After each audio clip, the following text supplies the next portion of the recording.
Hey guys, Will here. So if you told me 2 years ago that I'd be sitting here today reviewing a product that looks like this, I would have said you are absolutely crazy. But here we are. So today we're going to be checking out the brand new Cammus C5 direct drive sim racing wheel. Now, not only is this the cheapest direct drive on the market, this thing is absolutely crazy small, which means a lot of versatility, whether you're driving on a desk or in a dedicated sim racing space. So let's take a look at the C5 today and see whether this might be the sim racing wheel for you. Let's go.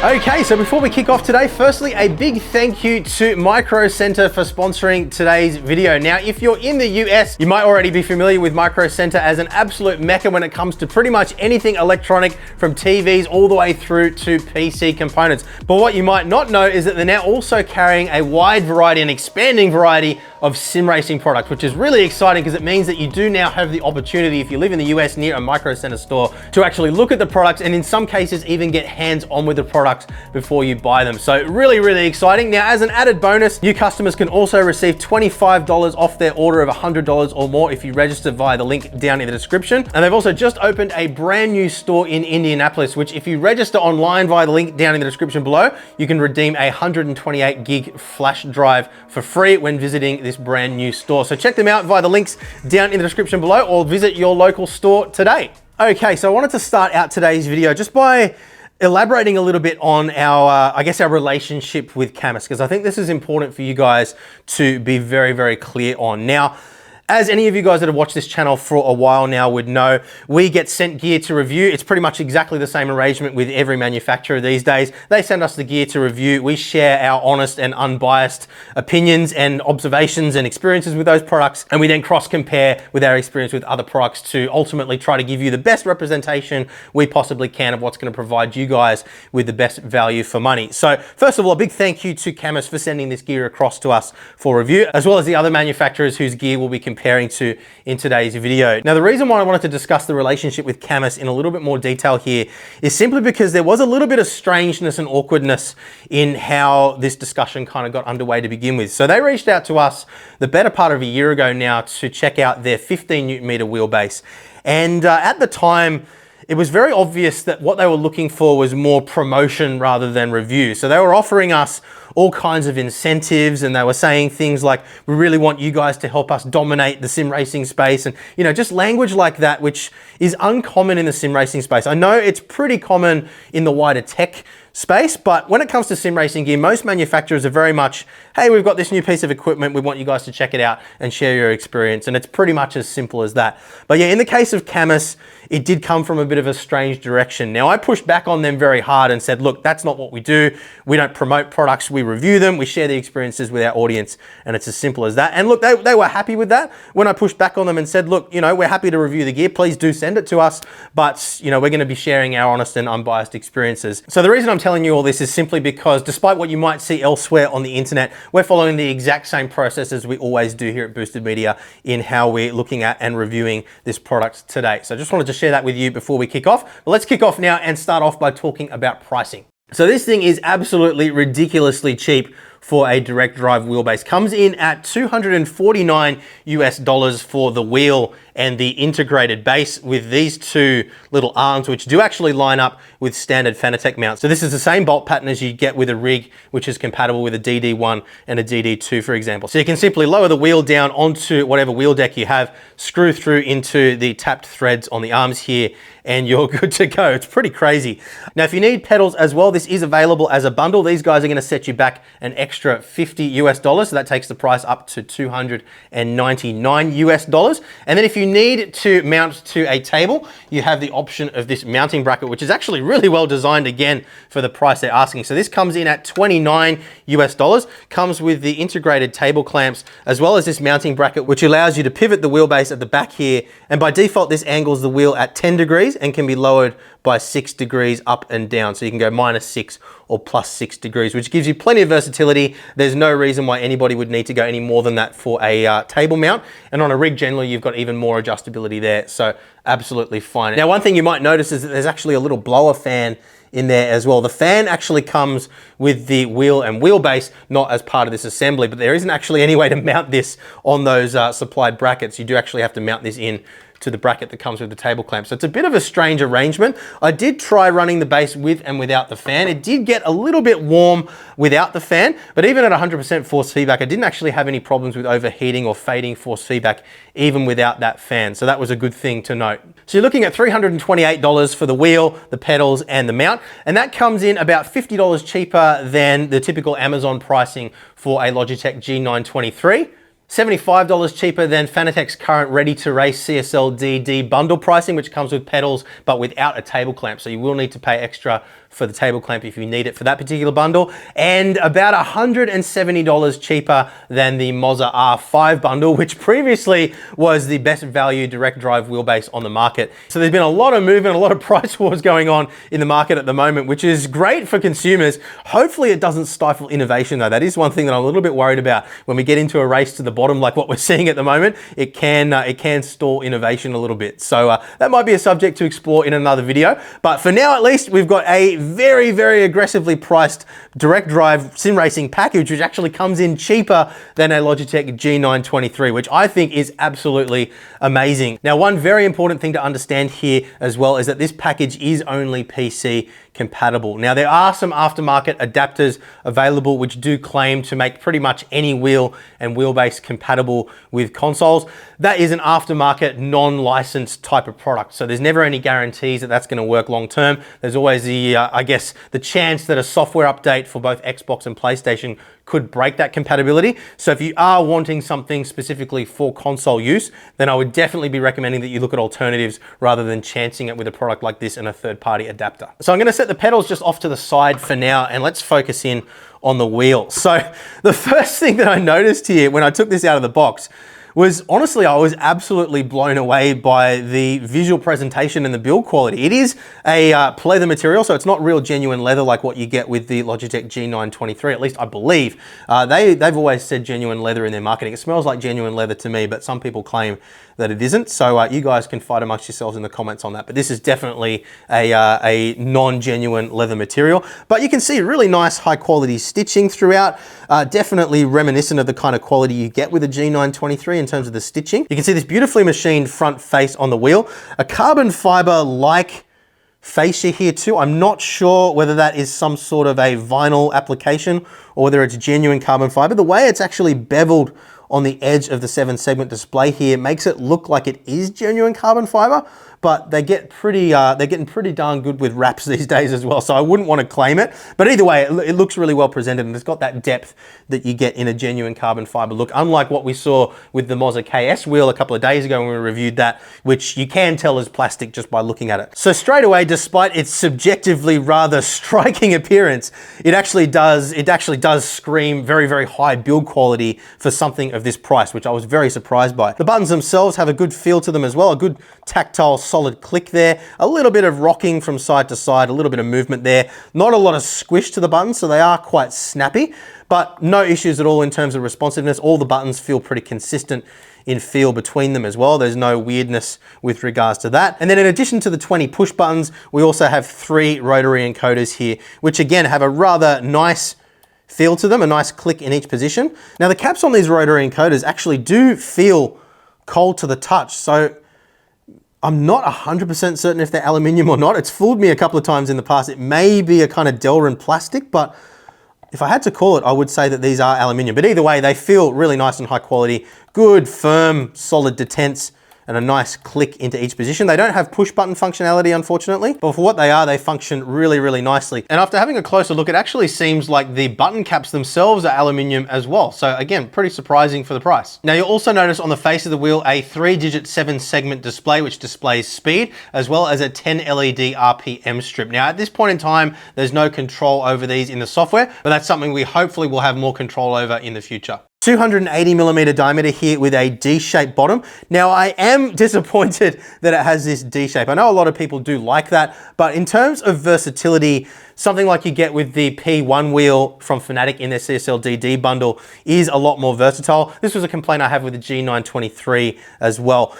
This makes it a little bit more difficult for things like rally driving and drifting, where you want to sort of slip the wheel through your hands and grab it in any position. You'll see in the drifting footage that we did have a few problems with it kind of rattling around and bumping around in my hands, and just made it a little bit awkward. So I would like to see a version of this with a completely round wheel, just for versatility's sake. But if you're not doing rallying or drifting, then that is likely not going to be an issue in the slightest for you anyway. So let's spin this guy around now. We'll just quickly talk about the shifters too. As you can see, the tiniest little shifters you've ever seen in your life. Now, I've seen a few people comment that they didn't really have any issues with these and they found them perfectly comfortable.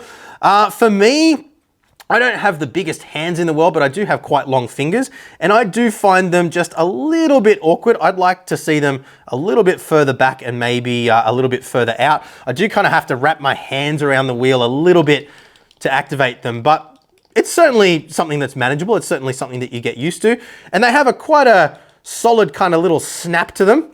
I think they are just push buttons internally. I'm not game to pull this guy apart and find out, because I don't want magnetized bits and pieces and spring-loaded bits and pieces to fly everywhere. But if there's enough interest, if the video gets to, let's say, 2,000 likes, then I'll do another video and pull it apart for you guys.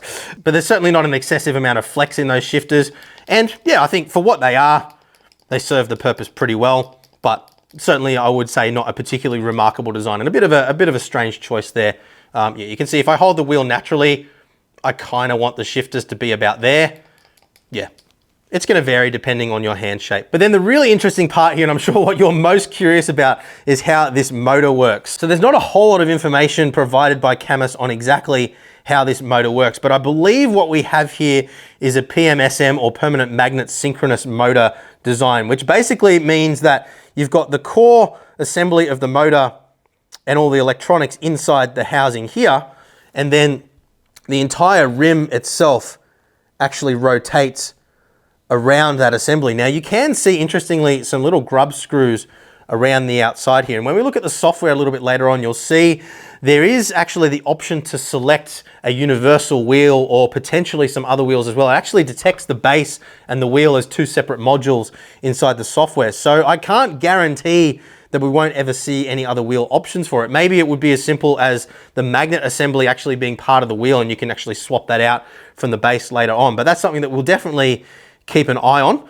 I don't have any further information on that at the moment, but yeah, really interesting design in how it rotates around the assembly there. Now, one thing, and I will elaborate on this later on when we talk about the driving experience, there is a little bit of underlying graininess. We never like to talk about the feeling of a motor when it's not energized, because all the electromagnetic counteraction for things like torque ripple and cogging effects aren't active. But there is a little bit, even when it's activated, a slight amount of graininess to the feeling of the motor in general. It just feels like a little bit of mechanical resistance, quite similar to the CSL DD, and just not quite as smooth as the Moza R5, for example. But again, when you're up and driving, you don't really notice that anyway. But all the housing throughout the entire assembly is all aluminium. You can see two expansion ports here of a USB-C type. We've got a DC jack input there, a USB-B connection, and then a little header here as well to connect the fan, which we talked about before. Comes shipped with the wheel and base, but is mounted inside the table clamp. So as simple as that. And we've got a little power button at the top here, as well as a reset button, and that keeps everything nice and compact and nice and tidy. Now it does come with a nice big hefty power supply as well, with a nice thick and solid power cord which runs through, and a nice high quality DC jack on there as well. Now there isn't any sort of retention clip on that, so over time it could work its way loose, and yeah, it would be good to see some sort of a clip on that, I think. But in my experience, at least so far, and we have unplugged this and plugged it back in quite a number of times already, so I think it's solid enough that you're unlikely to have an issue with it. But it does, I guess, have the advantage that if you trip over the cable, it's just going to pull out of the back of the base without breaking anything. So yeah, no complaints there in terms of the design. The power supply itself is manufactured by Dongguan Dongsong Electronics Co. Limited, and it accepts a 100 to 240 volt input, so it's going to work wherever you are in the world. You just need to make sure you have the correct IEC connection for your particular country, and it outputs 19 volts at 7.36 amps or 139.84 watts. So that is the maximum amount of current draw that you're ever gonna see out of this guy. And yeah, a nice high quality solid unit. There's no cooling fans or anything like that internally, so nothing that's gonna take on dust and start making funny noises over time, like what we've seen with the DD1 on the DD2, for example. And it also arrived with a 2 meter long USB-A to USB-C cable, and you can see there, if you look closely, nice aluminium back shells on those with Cammus branding too. So lots of little touches that you wouldn't expect for the price point. It really does surprise me just what the build quality and presentation is like for this price. It really has honestly surprised me, the presentation of this product, considering what you're getting for the price. I would have expected a lot more corners to be cut in terms of presentation than what we're seeing here. Now, another quick observation with regards to the wheelbase is just how hefty it is. Now, unfortunately, I couldn't weigh it. It was actually a little bit too heavy for my super sensitive scales. But the reason I want to draw attention to that is that the bulk of the weight in this case is actually in the rotating mass of the wheel. So if I grab a Fanatec CSL DD, for example, when I grab that wheel, the wheel itself, it's gonna be a little bit awkward here, but the wheel itself feels a lot lighter. You guys have heard me say in many reviews before that the lighter the rotating mass and the smaller the diameter of the wheel, the more responsive it feels overall. So I was actually really surprised. This actually feels a little bit more responsive and a little bit more sharp in the force feedback than both the R5 and the CSL DD, which was something that really surprised me. I expected this to feel quite dull in comparison simply because of the way that feels, but didn't prove to be the case when we got up and driving. So that is an overview of the wheelbase and its associated hardware. Really impressive looking stuff. But let's have a quick look at the pedals now. Now, as we mentioned earlier, these only come in at a $50 US premium over the cost of just the base on its own. So we didn't have super high expectations here. And look, these pedals are very basic. They're enough to get you up and racing, but they're definitely the weakest link in the chain. So these are definitely gonna be the first thing that you're gonna be wanting to look at upgrading. Now, given that the package is only PC compatible, upgrading your pedals later on isn't gonna be an issue. Anyway, you can just buy whatever pedals you want, plug them in via USB, and you're good to go. But as you'll see in just a moment, both the Moza and the Fanatec alternatives do both offer more upgradability. So that is definitely one thing to consider if you want to go down that path. But what we have here is pretty efficient at what it does. You can see both pedals are purely just spring-loaded, so the throttle feels and behaves exactly the same way as the brake does. There's no option for a clutch here.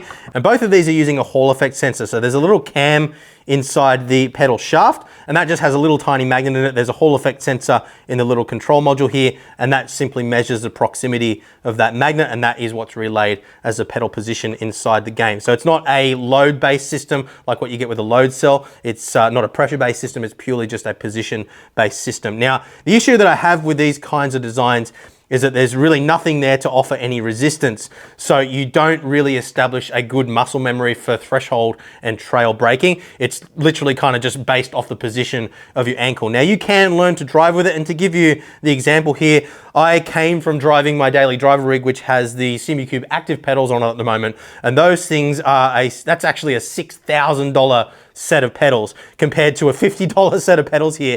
And after a couple of hours of driving with this, I got within about 1.5 seconds to 2 seconds of my lap times on the $6,000 pedals. So hopefully that gives you a little bit of context here. I'm sure if I drove more regularly with these, I would get even faster and probably ultimately actually be able to match my lap times. But consistency is really where you're going to struggle more with a set of pedals like these. So look, I would say that these are a step below what you get even with the Logitech pedals. If I bring those up on the table just quickly to compare for you guys, with the G923, they actually upgraded the pedal system here. There are a lot of aftermarket mods available for Logitech pedals too, even all the way up to load cell upgrades. But what they did here is they changed the spring system in this pedal to give you a more progressive feel and a nice clearly defined pressure point that you can actually modulate around. So I do much prefer the Logitech pedals. Now with the Moza SRP light pedals, very similar in design, in fact, to what we get with the Cammus pedals, a little bit bigger, but overall very similar in feel. Now what we have here is the upgraded performance kit, which adds a spring and elastomer stack, which again gives us that threshold point like we were discussing with the Logitech pedals, which makes them a lot more easy to drive with. One thing to be aware of there though, is that if you do go for that cheap upgrade to the SRP pedals, it will mean that you have to mount these pedals somehow to the floor. If you just have them sitting on the carpet, they will slide around, and that's gonna make driving very difficult. So just keep that in mind as well.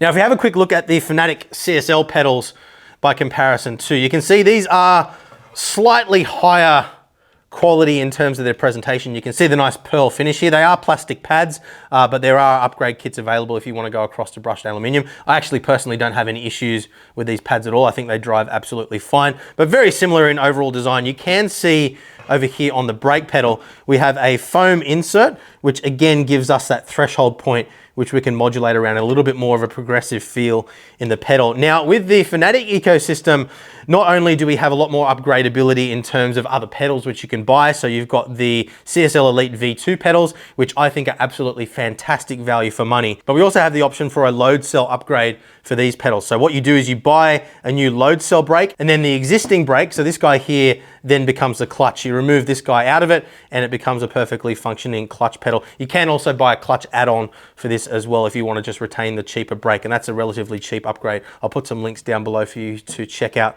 the pricing on that. So overall, with regards to pedals, I would say Fanatec definitely do have the upper hand. They're not only in terms of the quality of the pedals that they include in their kit, but also the upgradability as well. So that's definitely something I think that Cammus can improve on. But I mean, again, we're talking about a $50 set of pedals here. You really can't expect too much.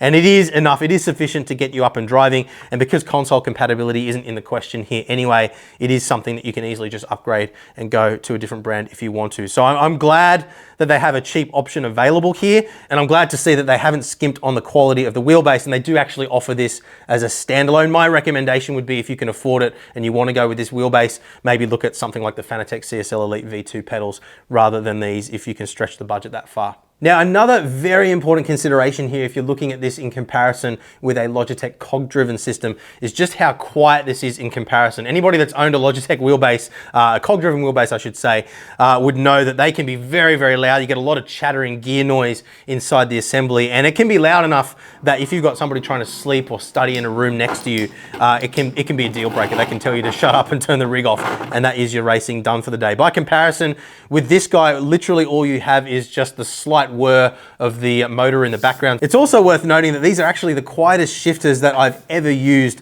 on any sim racing wheel. In fact, the loudest thing on the rig was actually my hand sliding over the wheel when I was drifting rather than the shifters, which is pretty darn amazing. So I think that pretty much covers everything we need to as a top level overview of the hardware and what you can expect out of the box. Let's jump onto the rig now and take a look at this software, and then we'll move on into the driving experience. But if you are interested in a teardown of this, you want to see what the internals look like and how it actually works, let us know down in the comments below. And I think if this video gets to maybe, let's say, what do you reckon, Tom, 2,000 likes? Yeah. 2,000 likes? All right, if it gets to 2,000 likes, we'll do a full teardown video, and I'm not confident we'll ever get it back together again, which is the reason why I didn't want to pull it apart in this video, but I'm willing to sacrifice it for you guys if there's enough interest in seeing how this guy's gone together. So let's have a look now at the Cammus software package, which is going to be responsible for making adjustments to the feeling of the force feedback, calibration of the pedals, and so forth. Now, I should also mention that there is a smartphone version of this app available too, which connects to the wheelbase via Bluetooth. It allows you to make all the same adjustments that you see here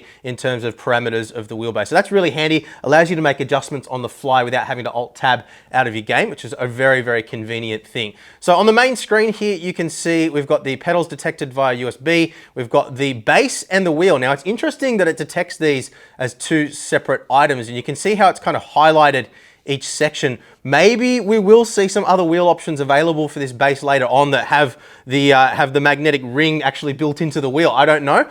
We certainly don't have any information on that at this point in time, but it's interesting to see that. And there are a couple of little clues later on that you'll see in this software as well. So I'll point those out to you when we get to them as well. Now I'm going to skip over parameter and devices just for now, go down to update.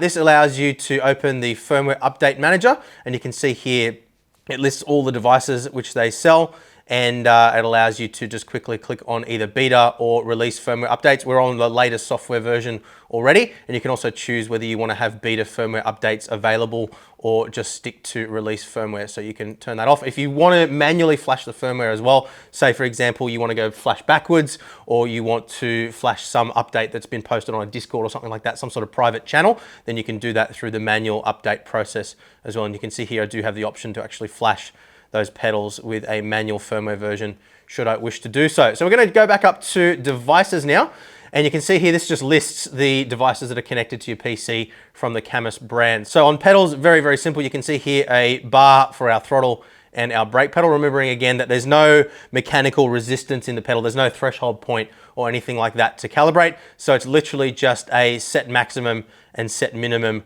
kind of affair here. So you can set dead zones for the top and bottom if you wish to do so, but you just put it to the minimum, press set minimum, push it to the maximum amount that you want to have for 100% throttle. So I'd recommend under calibrating it slightly, just so that you don't have any sort of, I guess, discrepancies around the very top. You want to make sure you're always hitting absolutely 100% throttle. So I'm going to set it about there and then hit max. And there we go. That is our throttle pedal now calibrated. Now we did run into a couple of issues with the calibration of the pedals. Turned out to be the little cam lobe, I guess you could call it, that the magnet for the Hall effect sensor sits on was actually loose and moving around inside the pedal assembly. So I've tightened that up and that made everything come good. But yeah, very simple tool here. We click on steering wheel as well. This is interesting because you'll notice on the right-hand side over here, we've got the option for a C5 wheel or a unspecified wheel. So it doesn't appear to actually change anything in terms of the functionality here, but definitely interesting that they have that button there. We've got adjustment here for our maximum steering angle all the way up to 2,520, which is going to be good news to anybody that drives truck sims, for example. And then just a visual representation here of the wheel position and all of the mechanical buttons and dials on the wheel too. So let's go up to parameter now. And this is where we can make fine-tuning adjustments to our force feedback. So again, we've got an adjustment here for steering range. We can also import, save, and export profiles as well. So you can set up different profiles for different cars if you wish to do so.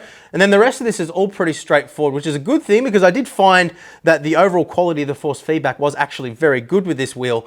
So I actually like, at this particular price point, for things to be kept as simple as they can possibly be so that it doesn't seem overwhelming for people that are new to sim racing.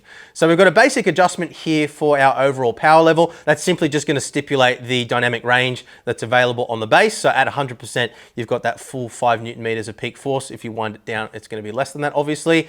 We've then got an adjustment here for natural damping. That allows us to soften the overall feel of the wheel a little bit if we're finding that it's feeling a little bit too robotic. I was impressed that I was able to keep this level down below about 30% for most of the sim racing titles that we tested with. Some other wheelbases that we've tested in the past, including the Moza R5, we did have to run a little bit more filtering to get the smoothness out of those bases. So I was impressed to see that here. Now, natural friction and natural inertia, these kind of work hand in hand to add a sensation of the wheel being mechanically connected to something inside the car. So in the case of friction, it gives you the sensation of a bit of extra weight in the wheel, like it's connected to a steering rack. And then inertia gives you that sensation of the wheel kind of trying to continue in its direction of motion once you stop rotating the wheel. Now, both of those effects feel quite good on the wheel, but something that I did notice, and I tested this very extensively across all the major sim racing titles, I didn't actually feel any difference at all, anywhere between 0 or 100% on either of these natural friction or natural inertia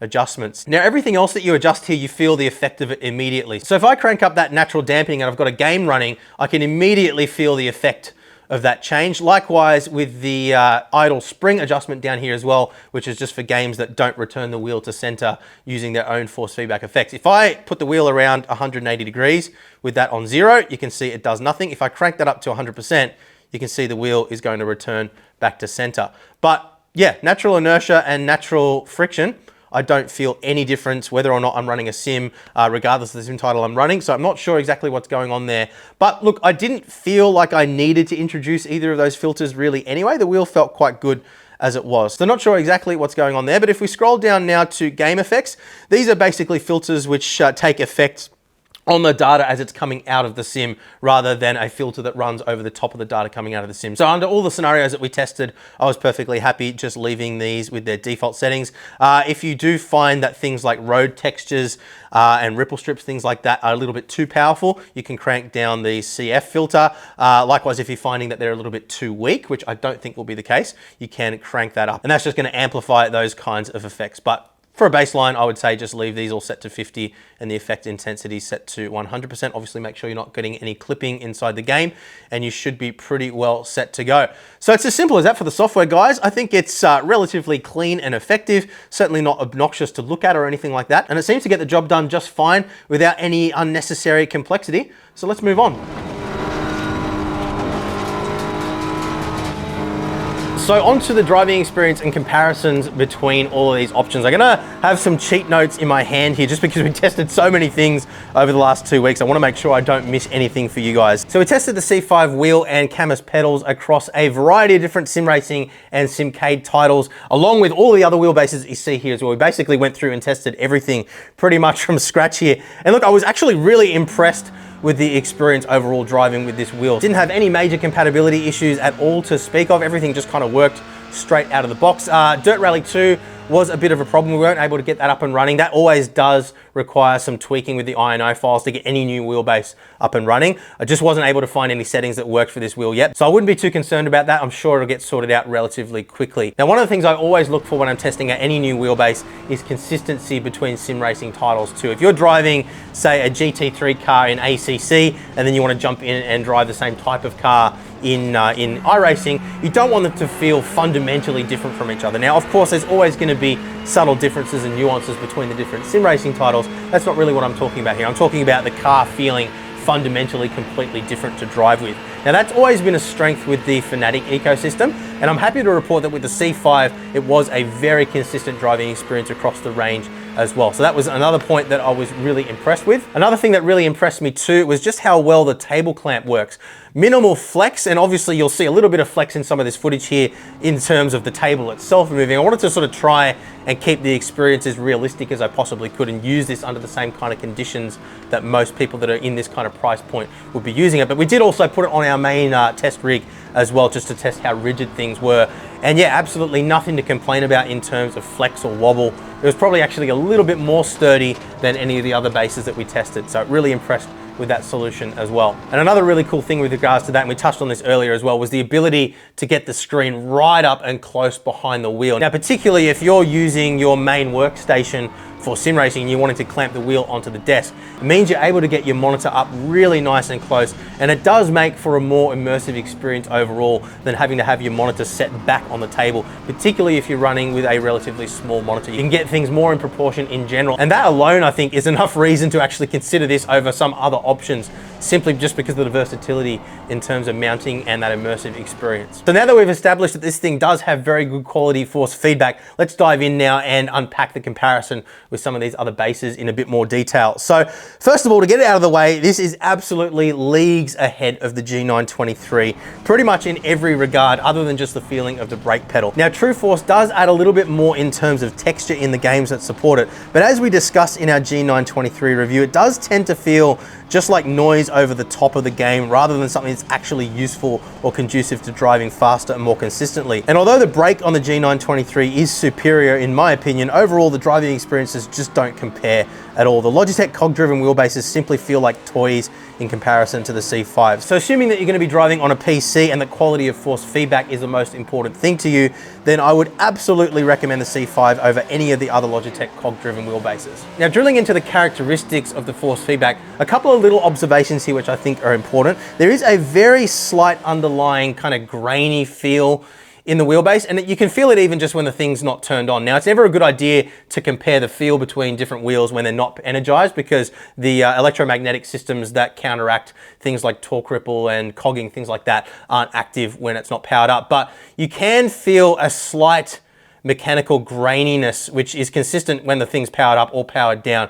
And I believe that's just a part of the inherent design of the motor. Now, it certainly isn't something that you notice when you're driving unless you pay very specific attention to it. And the force feedback itself is actually very smooth and detailed. But when I compared these guys back to back, I did notice that the R5 does feel the smoothness of all the options here. Just it's a tiny little bit, but just overall a little bit smoother than the C5 and the CSL-DD. I find the C5 and the CSL-DD are pretty similar in that kind of underpinning characteristic of a slight amount of graininess in the force feedback. Again, it's not something that you notice when you're up and driving unless you're really paying attention to it. So compared to the CSL-DD, now I would say the driving experience overall is pretty similar. One thing I did notice with the C5 is that it's a little bit more snappy and responsive than the CSL-DD and the Moza R5 when set to the same peak torque levels of 5 Newton meters, which I initially thought might be just down to the smaller diameter of the rim. But when I tried the CSL DD and the R5 again with smaller diameter and lighter weight wheels, I did find that that characteristic still remained. So it wasn't something that impacted racing at all for me personally, as I felt that all three bases were responsive enough. But for drifting, the C5 did feel a little bit more intuitive and a little bit closer to the far more expensive wheelbases that I'm used to in terms of their responsiveness. So the wheel would whip around a little bit more quickly and felt like it was keeping up with the car's rotation that little bit better. Whereas the CSL DD and the R5 by comparison felt like they required a little bit more manual feeding of the wheel through my hands. And just like the steering was lagging behind what the car was doing that little bit more. And those of you who have drifted with a G923 or G29, G920 would be acutely aware of what I'm talking about here. You kind of have to feed the wheel back through your hands rather than just kind of letting go of the wheel and allowing it to rotate, because it doesn't rotate back fast enough to actually keep up with the rotation of the car. Whereas with the C5, if you let go of the wheel, it is going to spin fast enough to be able to just catch at any point throughout the slip angle. And that did make drifting immediately feel much more intuitive with this. But in saying that, I do have to highlight again, and we talked about this earlier when we were looking at the hardware, I don't like the fact that they've gone with a D-shaped wheel here. If this was a perfectly round wheel, it would make it so fantastic to drift and rally with. But with the D shape, it just bounces around in your hands. And I really wish they'd gone with a round wheel. Maybe we'll see an option for it. But that was the one thing that disappointed me with this wheel, particularly with drifting. But from a pure quality of force feedback point of view, I would say every bit as good as the CSL DD and the Moza R5, which for the price I think is pretty darn remarkable. But where I think the Cammus offering starts to fall over a little bit is in terms of the upgradability and a clear upgrade path with this product. So let's get into our conclusions now, and we'll unpack that in a little bit more detail for you. If you're looking to dip your toes into PC sim racing, remembering again that this is only officially PC compatible, then look, this is an absolutely awesome value package. I think if you compare it to something like a Logitech gear-driven wheels, the C5 is just so much better than the G923 that there is absolutely no reason to recommend the G923 over something like this, unless you just need that console compatibility. I do prefer the feeling of the brake on the G923 pedals specifically, but I'm sure there'll be aftermarket mods available for the Cammus gear in no time at all. And remember, again, because you're on PC, you can just connect any other pedals that you wanted to via USB anyway. But the pedals are good enough with the C5 that they'll get you up and running and get you racing at the very least, and then you can upgrade them later on if you want to. So that's a Logitech G923. If you don't need console compatibility, absolutely we'll go with the C5 over that. Now the R5, if you buy it as a bundle with the pedals and wheel that we tested in today's video, is considerably more expensive than what you're getting with the C5. Now the only Well, there's two advantages here. There's already a pedal mod available. So there is already an upgrade path available with those pedals. Remembering again, you can't just run any pedals you want on a PC anyway. Also not console compatible officially, so that is not really a consideration. But I think the major advantage of the Moza ecosystem over what we have with Cammus is just that wider ecosystem of different wheels that you can change between should you wish to do so. Then later on down the path, if you do decide that 5 Newton meters just isn't enough for you, you can upgrade the base, and you're not going to then need to go and buy a whole bunch of new wheels to go with that. So there is a clearer upgrade path available there, whereas with the C5, that's going to be a case, at least at this point in time, of basically starting again and buying something that's going to give you a better experience and a stronger experience overall. But when you consider just how much cheaper the C5 is over the R5 bundle, I think if you're just looking at the experience with the force feedback and the quality of the driving experience overall, then it is difficult to recommend the R5 bundle over this, simply because the actual driving experience is very, very, very close, if not identical, with the wheel and the feeling of the force feedback compared to the R5. So I think if you don't really care about that upgradability and you're happy with the design and the shape of this particular wheel, then I do think that the R5 bundle becomes a tough sell, to be honest with you guys, over something like the C5. This has just got so many bases covered at such a low price point that I just don't think that you're getting that much extra value to justify the extra cost of the R5 bundle. So moving on to the CSL DD Ready to Race bundle now. So when the CSL DD originally released, it was considerably more expensive than what it is now. Fanatec dropped their pricing, and go back to the start of the video where we went through all the pricing of all these bundles if you wanted more detail on that. But yeah, Fanatec dropped the pricing very, very, very aggressively. I think it was actually a reaction to the release of the C5 bundle, in fact. So again, if you're just comparing the overall force feedback quality and driving experience on PC, then they are very close to each other. I think there's not really a clear winner with regards to that alone between the two of them.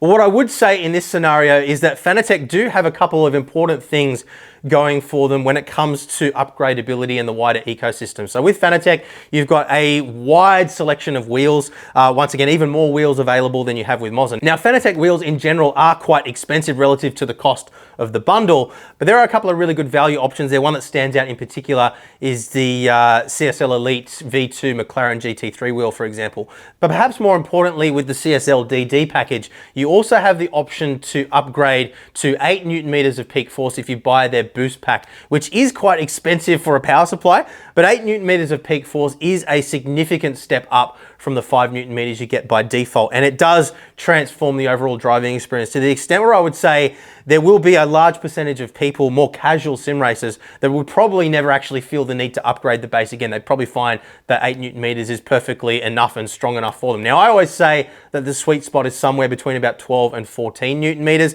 That's where I drive at. But yeah, I think something around the sort of 8 to 12 Newton meter range, less likely that you're going to want to upgrade that later on down the path. Whereas 5 Newton meter peak is far more likely to be something that you're going to want to upgrade from later on. Now, we also need to discuss the pedals there as well. The CSL pedals that come with the Ready to Race bundle are already better to drive with and have that point of mechanical resistance in the form of that foam pad that we looked at earlier. And that does give you a lot more sensation and control when you're driving straight out of the box. But again, we do have an upgrade path available there too. So we have the option of the load cell kit, which you can purchase for those pedals.